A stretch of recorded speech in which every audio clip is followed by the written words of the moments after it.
Ngayon naman po ay hayaan niyo pong basahin ko po ang ating passage sa Romans chapter 4 verses 1 to 8 sa Tagalog naman.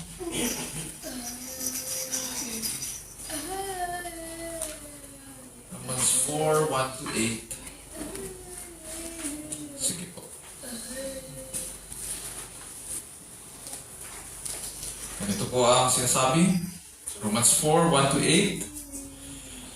Ano nga ang ating sasabihin na nasumpungan ni Abraham na ating magulang ayon sa laman? Sapagkat kung si Abraham ay inaling ganap sa pamamagitan ng mga gawa, ay mayroon sana siyang ipagmamapuri. Datapwat, hindi sa Diyos. Sapagkat ano ang sinasabi ng kasulatan at sumampalataya si Abraham sa Diyos, at sa kanya ay binilang na katuwiran. Ngayon sa kanya na gumagawa ay hindi binibilang na biyaya ang ganti, kundi utang. Datapwat sa kanya na hindi gumagawa, ngunit sumasampalataya sa kanya na umaaring ganap sa masama, ang kanyang pananampalataya ay bibilang na katuwiran. Gaya naman ng sinasambit ni David na kapalaran ng tao, na sa kanya ay binibilang ng Diyos ang katuwiran ng walang mga gawa, na sinasabi, mapapalad yaong ang kanilang mga pagsalangsang ay pinatawad, at ang kanilang mga kasalanan ay nangatakpan. Mapalad ang tao na sa kanya hindi ibibilang ng Panginoon ang kasalanan. Ito po ang salita ng Diyos, purihin ng ating Panginoon. For the past weeks, mga kapatid at kaibigan, we have been going through the book of Romans, chapter 3, para pag-aralan ang the great teachings of Scripture on the human problem of sin. At ang solusyon ng Diyos is revealing a righteousness from God apart from works of the law. And today we continue our study on that righteousness dito sa chapter 4 and how it justifies sinners like you and me. So, sa pag-aaral po natin ang salita ng Diyos sa umagang ito, panalangin ko po na maunawaan natin ang biyaya ng Diyos sa atin. Nawa makilala rin po natin na siya ay makatarungan at matuwid, at siya ang may panukala na ituwid at itama ang lahat ng bagay. Panalangin ko rin na patuloy niya tayong bigyan ng mga bagong pagnanais na pag-aralan ng kanyang salita para makatugon tayo sa maayos na pagsamba sa harapan ng Diyos habang nabubuhay po sa ilalim ng kapangyarihan ng Diyos at para po sa kalwalhatian ng ating dakilang Diyos. This morning, ang magiging question natin sa ating passage ay ito. Is justification by God's grace alone, through faith alone, a recent innovation? Is justification by God's grace alone, through faith alone, a recent innovation? What does the Old Testament scriptures say? So from chapter 1 hanggang chapter 3, brief summary lang ng mga napag-aralan natin at saka background so far. Piniliwanag po ni Apostol Pablo sa kanyang Jewish and Gentile Christian audience sa Rome na malala po ang katayuan ng sangkatauhan sa harapan ng Diyos, sapagkat ang lahat daw ay nagkasala at wala sa atin ang nakaabot sa kalwalhatian ng Diyos. Romans 3:23. Dahil dito, mahalagang maunawaan nila na ang solusyon ng Diyos sa malalim na problema ng tao sa kanyang kasalanan ay ang kanyang katuwiran o katuwiran ng Diyos sa pamamagitan ng biyaya ng Diyos sa pananampalataya lamang kay Kristo lamang. Sa makatuwid, walang maaaring ipagmalaki ang sino man dahil Diyos ang gumagawa upang itama ang ating ugnayan sa Kanya at sa kautusan sa pamamagitan ng buhay at kamatayan ng Kanyang anak na si Kristo Jesus. Ito yung implications ng tamang pagkaunawa ng justification by faith na ating pinag-aralan last week. Dito naman po sa ating passage ngayon, nais po ni Apostol Pablo ipakita sa kanila na ang pagpapawalang sala sa pamamagitan ng pananampalataya lamang ay hindi isang inbensyon. It is not a recent innovation ng tao. This is an age-old righteousness that is being witnessed by the law and the prophets. And as such, hindi nito sinisira ang kautusan. Sabi nga, diba, sabi ni Pablo sa Romans chapter 3 verse 31, doon sa last verse ng previous passage, do we then nullify the law through faith? May it never be. On the contrary, we establish the law. Ngayon, dito sa Romans chapter 4 verses 1 to 8, it will feel like, pag pinag-aaralan natin, parang magsa-survey tayo ngayon doon sa experience ni Abraham at saka ni Haring David. Kung ano yung experience nila sa Diyos. So, ginagamit ngayon, or gagamitin ni Apostol Pablo, muli ang kanyang diatribe style na pagtatanong, yung kanyang Q&A, para i-prove yung point niya. At ang naging patotoo ni Abraham, ayon sa laman, at ang patotoo rin ni Haring David ukol sa katuwiran ng Diyos. So, pinapatunayan ito ni Apostol Pablo gamit ngayon ang lumang tipan. Unahin po muna natin yung verses 1 to 5 ng chapter 4. At ganito po ang sinasabi sa mga may Bibles. Pwede niyo po buksan ang inyong mga Bibles sa Romans chapter 4 verses 1 to 5. What then shall we say that Abraham, our forefather according to the flesh, has found? For if Abraham was justified by works, he has something to boast about, but not before God. For what does the scripture say? Abraham believed God, and it was credited to him as righteousness. Now to the one who works, his wage is not credited as a favor, but as what is due. But to one who does not work, but believes in him who justifies the ungodly, his faith is credited as righteousness. Ayon kay Pablo, ganito raw ang natagpuan ni Abraham ayon sa laman. Itong sinasabi ni Pablo dito ay based sa Genesis chapter 15. Now, iniisip natin siguro, kung ganun pala, bakit hindi na lang niya sinabi yung Genesis, ayon sa Genesis 15. Bakit hindi na lang niya binanggit yung chapter and verse para madaling hanapin? Ayon sa mga scholars, yung mga scribes siguro nung sumusulat sila nung unang panahon, they probably use punctuations at saka mga paragraph divisions. Yung mga chapters and verses sa Bible natin came much later pa. Dinevelop itong mga chapter divisions noong 13th century at ang Hebrew Old Testament ay nagkaroon ng verses noong 15th century pa. Much later pa yun. So nung sumusulat sila nung unang panahon, katulad ni Apostol Pablo, tandang-tanda nila ang scripture. Alam nila ang nasusulat. At ang retention nila, hindi katulad sa atin ngayon, ang attention span ng mga tao ngayon, pag nagtuturo ako ng mga bata, ang attention span, maximum 30 minutes, 45 minutes, nagre-reklamo na sila. Are we done yet? Are we done yet? Are we done yet? Pero sila nung unang panahon, uupo sila, makikinig sila, matatandaan nila yung mga tinuturo sa kanila at yung mga binabasa nila. Mas mahaba ang kanilang attention span noon.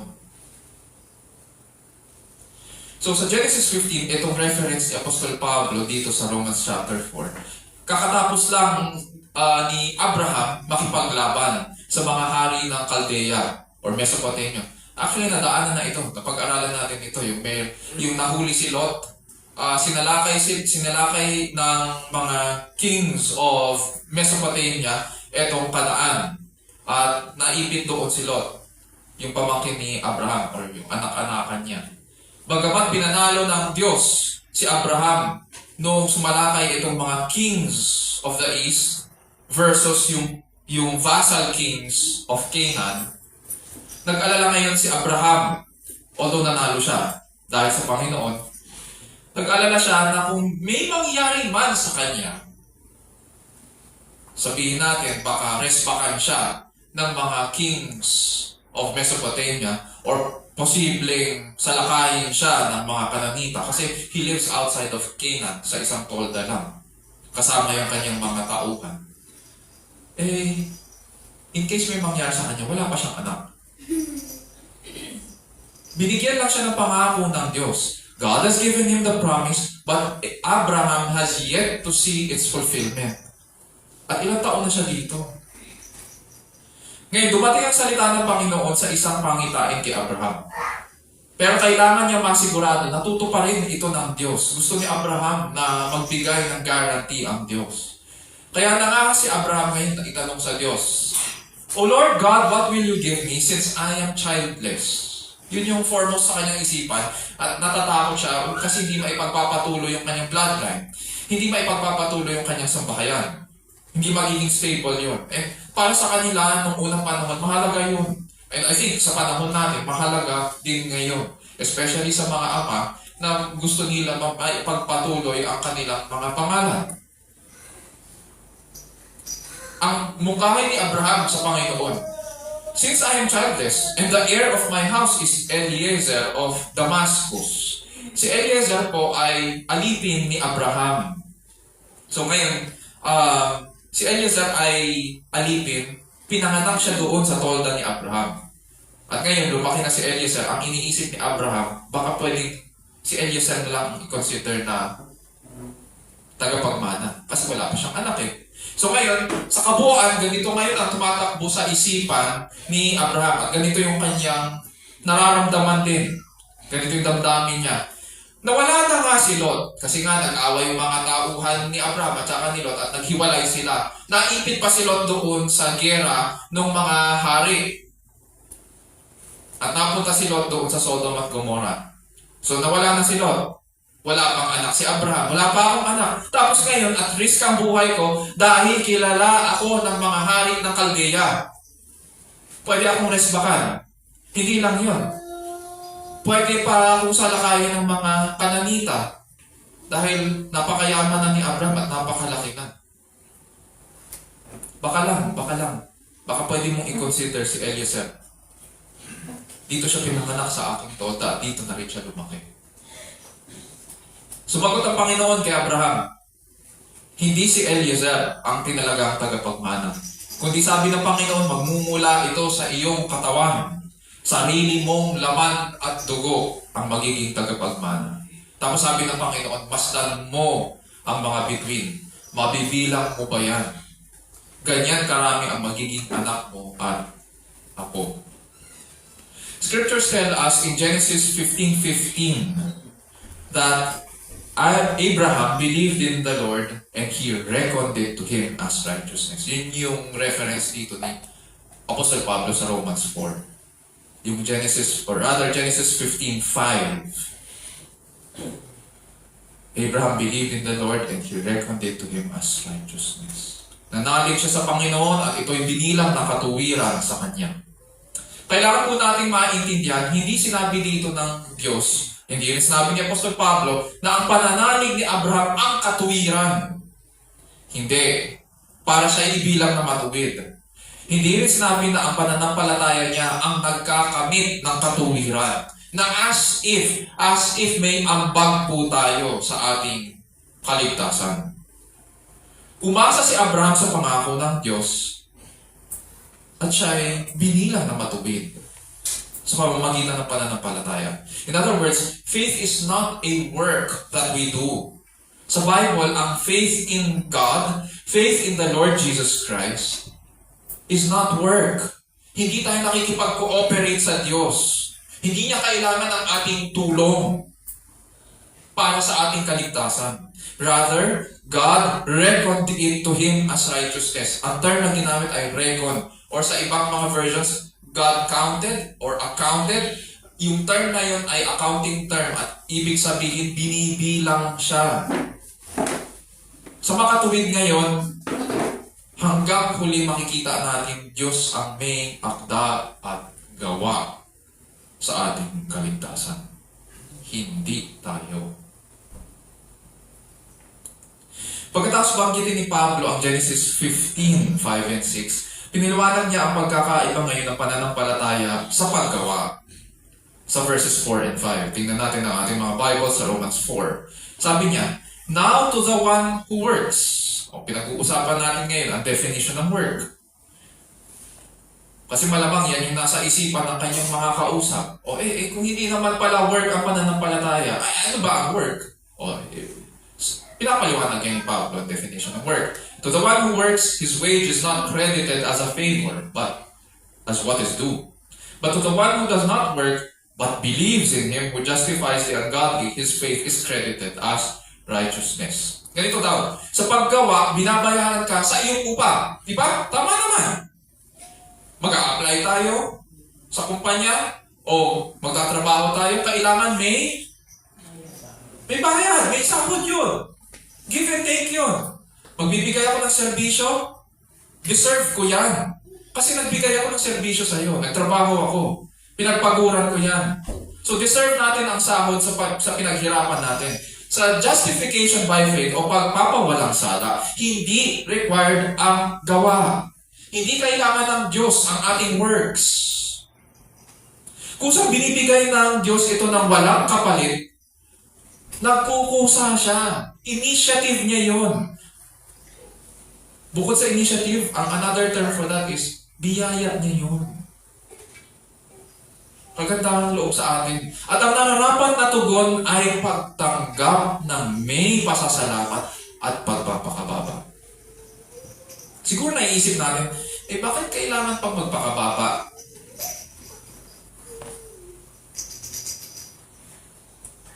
Dahil tayo nga ang makasalanan, dapat tayo yung parusahan ng walang hanggang kamatayan.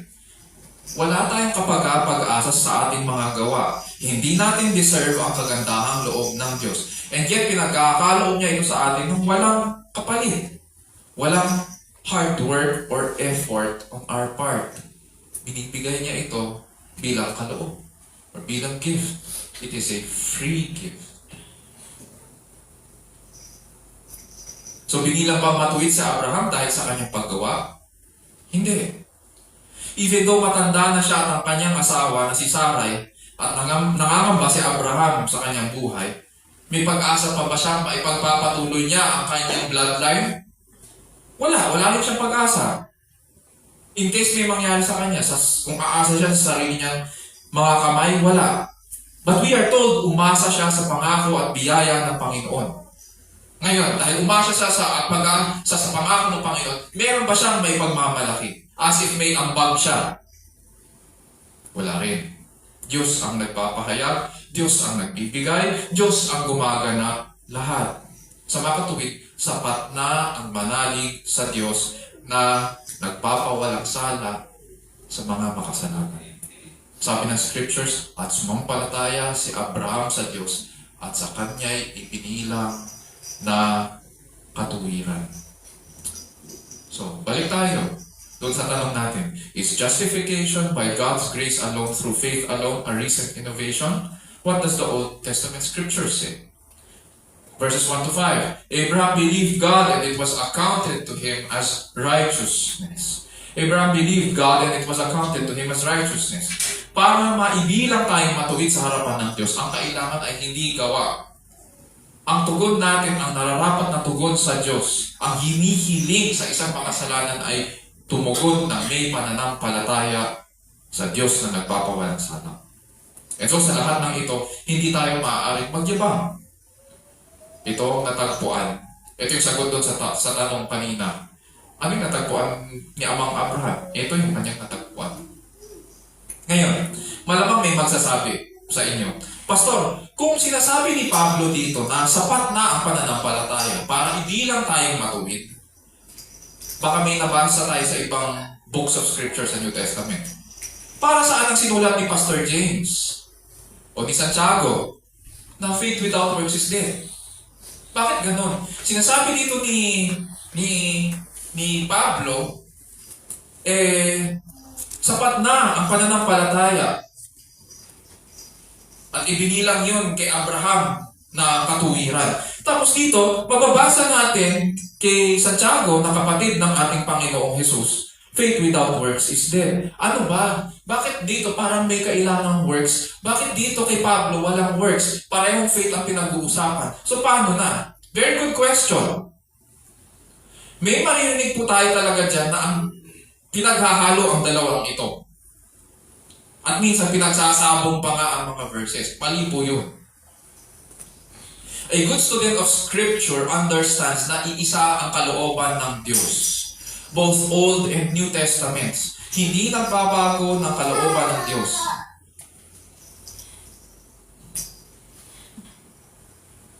At hindi rin tayo magbabago.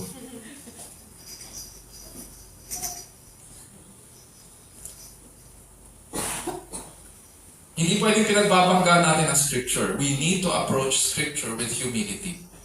Submit to its authority and study attentively sa sinasabi nito. Now, ang tinutukoy ni Apostol Pablo dito sa Romans chapter 3 hanggang 5 ay ang katuwiran ng Diyos na nagpapawalang sala para sa ating ikaliligtas. That's what we've been studying so far. Sa James chapter 2 naman, ang kausap ni Pastor James ay mga Christian Jews na kinalat sa iba't ibang bansa. At ang dinidil niyang issue ay ang pagkukunwari at bad conduct ng ilan sa kanila na nagsasabi na sila ay kay Kristo. Sa mga katuwid, nakakilala sila sa Panginoon at tinuturuan sila ni James kung paano mabubuhay bilang Kristiyano. I-summarize natin ngayon ang pinagkaiba ng sinasabi ni Pablo at saka ni James. Sinasabi ni Pablo, ang justification by grace through faith talks about how one becomes a Christian.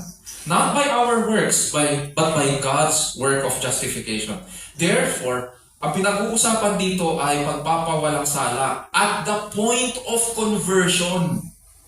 Conversion ang pinag-uusapan. Unang pagkakilala mo sa Panginoon at tumugon ka sa Kanya ng may pananampalataya, yun ibibilang sa iyo as righteousness. Conversion ang pinag-uusapan doon. Kay Pastor James, one is justified by works and not faith alone talks about being a Christian already. In other words, sa theology, ang tawag namin dyan ay sanctification or progressive sanctification. After conversion na yon, nangyari na ang justification at nagpapatuloy ka na sa paglakad mo bilang Kristiyano. Nagpapatuloy ka na sa Panginoon. Nakakilala ka na sa Kanya. So ito pinag-uusapan kay James ay yung daily conduct or Christian living. Dito kay Apostol Pablo,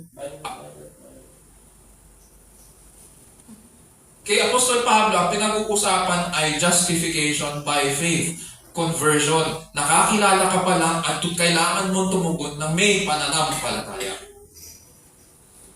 Therefore, hindi natin maaaring pagsabungin o paghaluin itong dalawang passages na parang chapsuy. Bagamat faith ang pinag-uusapan nila pareho, pero magkaiba ang tinuturo ni Pablo at tinuturo ni James.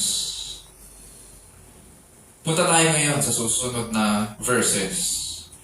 Sa verses 6 to 8. Sabi niyan, just as David also speaks of the blessing on the man to whom God credits righteousness apart from works, blessed are those whose lawless deeds have been forgiven and whose sins have been covered.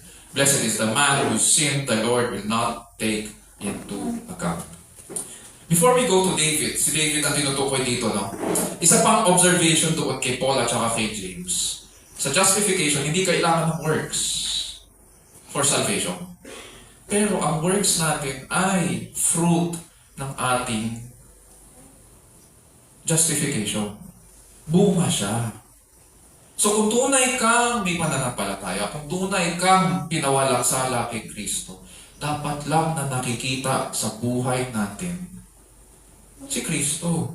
Dapat nakikita sa ating daily conduct, sa ating behavior. Yun yung sinasabi naman ni James. Yung bunga. Okay, punta tayo ngayon kay David sa verses 6 to 8. Pagkatapos ipaalala ni Pablo ang nangyari kay Amang Abraham, pinaliwanag naman niya ang sinulat ni Haring David ukol sa pagpapawalang sala. Ganito ngayon yung testimony ni Haring David na man after God's own heart.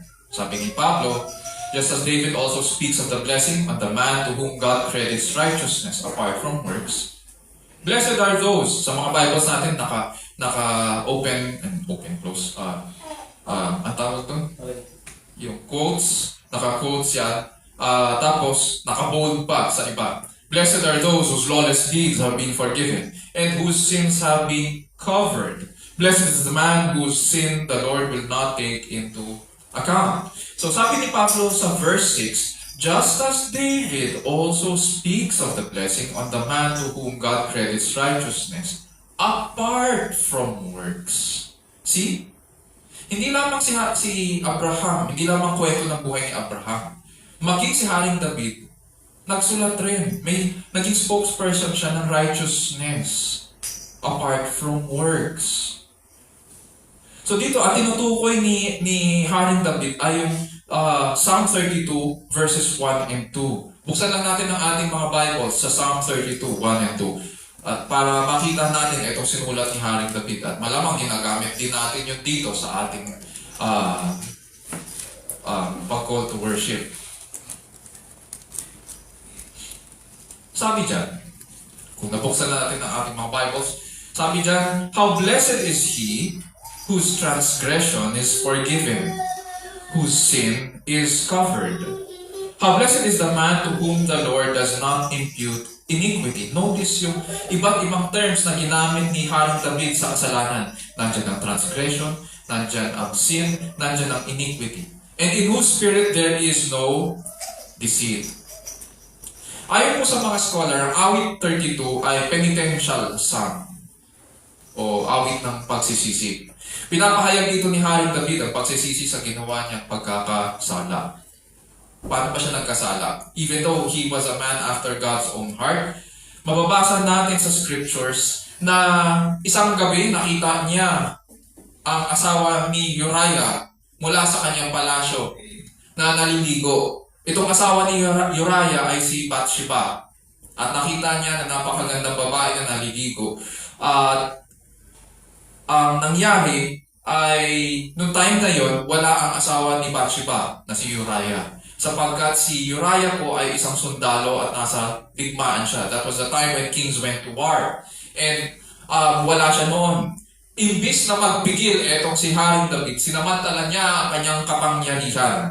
Alam niya may asawa si Bathsheba, pero sinipingan niya pa rin. Palibhasa siya yung hari, tinatawag niya si Bathsheba sa kanyang palasyo at ginawa niya ang ayon sa kanyang kapangyarihan, sinipingan niya, ginamit niya yung babae.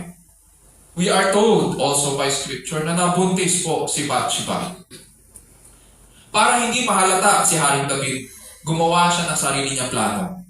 Pinauwi niya si Uriah para sipingan ang kanyang asawa. Pero nagulat si Haring David kasi nung umuwi si Uriah, hindi niya nadatnan si Uriah doon sa bahay ni Bathsheba. Kundi nandun si Uriah kasama yung ibang mga alipin sa may pintuan ng bahay ni Haring David. Kasama yung ibang mga tauhan. Tinanong niya si Uriah, bakit nandiyan ka? Ganito ang katwiran ni Uriah. Lahat ng mga kasama niya, lahat ng mga sundalo, nandoon sa ground zero ng battlefield. Nakikipagsagupaan. Tapos ako, nandito ako, nagpapakasarap. Sabi niya, hindi. Mas mabuti pa na samahan ko ang mga tauhan mo, mga alipin. Hindi ako pwedeng magpakasarap sa ganitong panahon. So makita natin ngayon, ang pinapakita sa atin ng scriptures, si Uriah po ay hindi Israelita. Siya po ay Hittite, Hintil. Sino ang mas matuwid? Yung Israelitang hari? O yung Hintil na hindi tuli?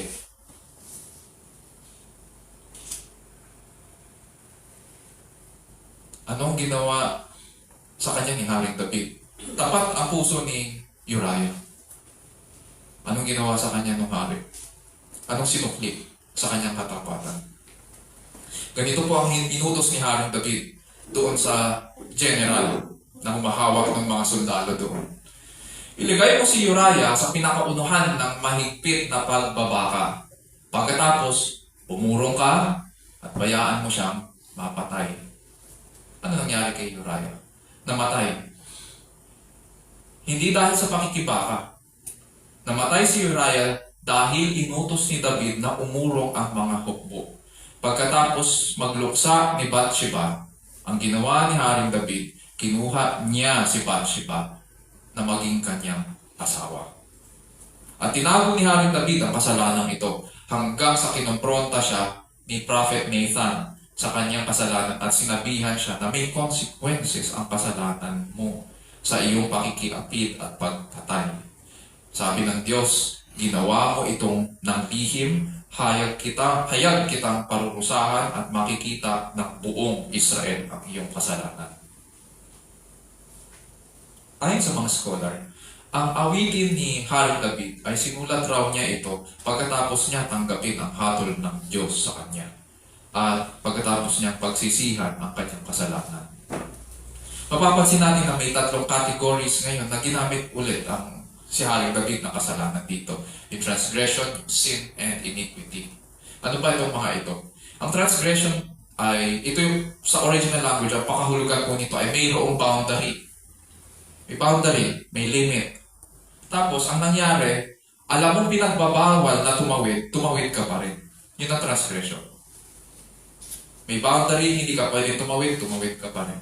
Yun ang transgression. You cross the line. Ano naman ang sin? Pag sinabing kasalanan, ito yung binigyan ka ng pamantayan, pero hindi mo naaabot. Yun yung Romans 3:23. Mayroong pamantayan, yung kalwalhatian ng Diyos. Ito dapat ang pamantayan, hindi mo naaabot yun. Yun yung sin. Ano naman ang iniquity?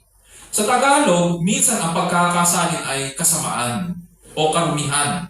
Sa original language po, pwede yun. Ang larawan nito ay mayroong magagandang bagay, mga bagay na dalisay, malinis, tuwid, pero nakurat, nalihis, naligaw, bumalagtot. At dito pumapasok yung sense ng kabuktutan. Yun yung ibig sabihin ng iniquity.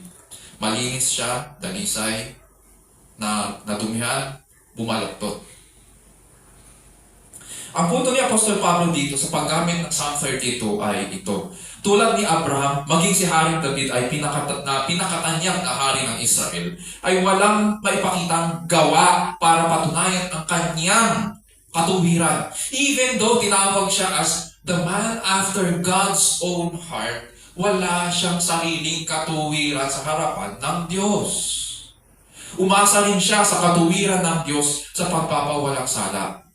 Kaya ngayon, hayag sa mata ng Diyos ang lahat ng ating kasalanan. At sa kanyang biyaya at habag, nagpapatawad at nagpapawalang sala ang Diyos nang ayon kay Haring David, lahat ng ating kasalanan. Kaya nga, iba't ibang klase ng kasalanan ang binanggit niya doon sa Psalm 32. Ginagawa niya ito ng walang kapalit na gawa mula sa atin. Best of all, kapag ginawa ito ng Diyos, hindi niya binibilang sa atin ang ating mga kasalanan. He does not keep a record of our sins anymore.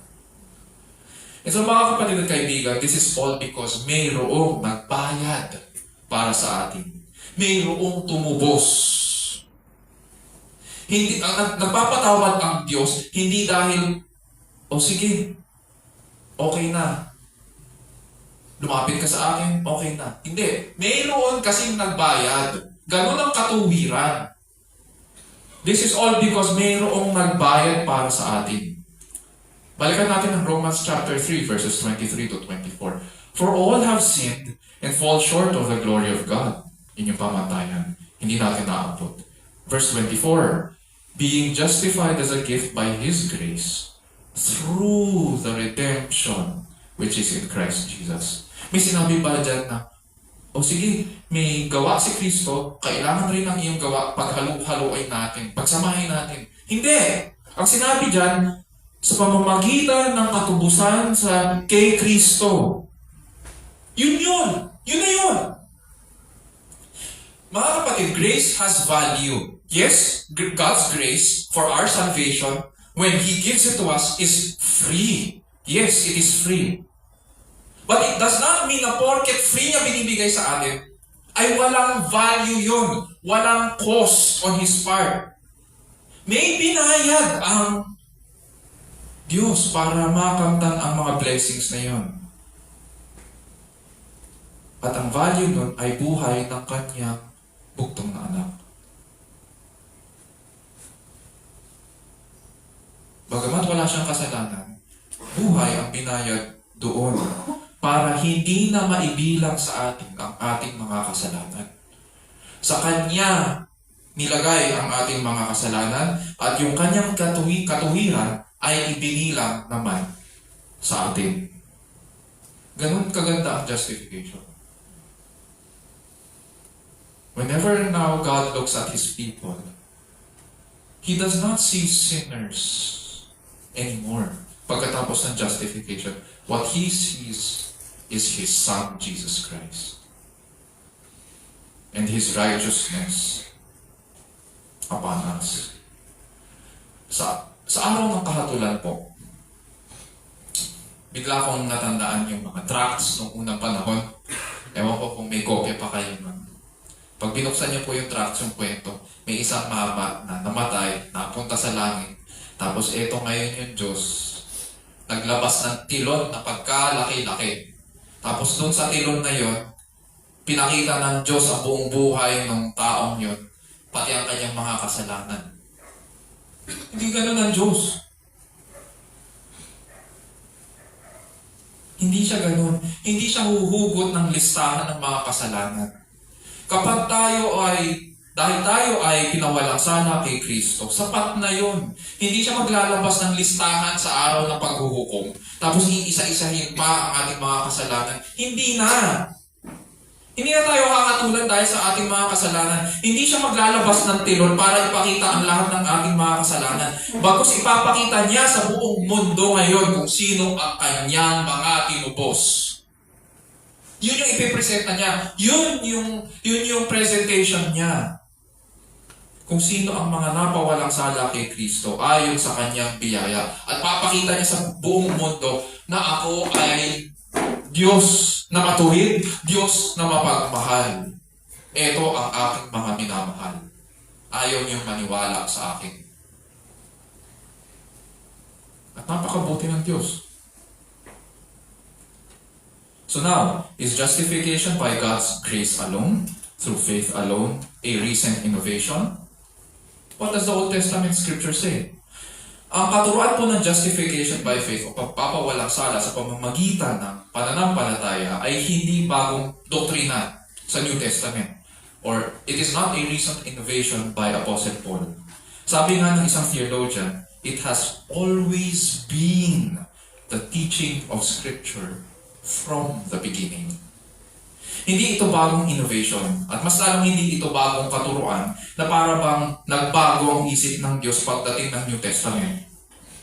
Hindi nagbabago ang isip ng Diyos. And we have learned na sa gitna ng hopelessness ni Abraham, nanalig siya na totoo ang sinasabi ng Diyos. Abraham believed God and it was credited to him as righteousness. Sa verses 1 to 5. Therefore, wala siyang may pagmamalaki. Ganun din si Haring David. Walang may pakitang katuwiran. And yet scriptures say, David testified that God justifies by grace alone, through faith alone.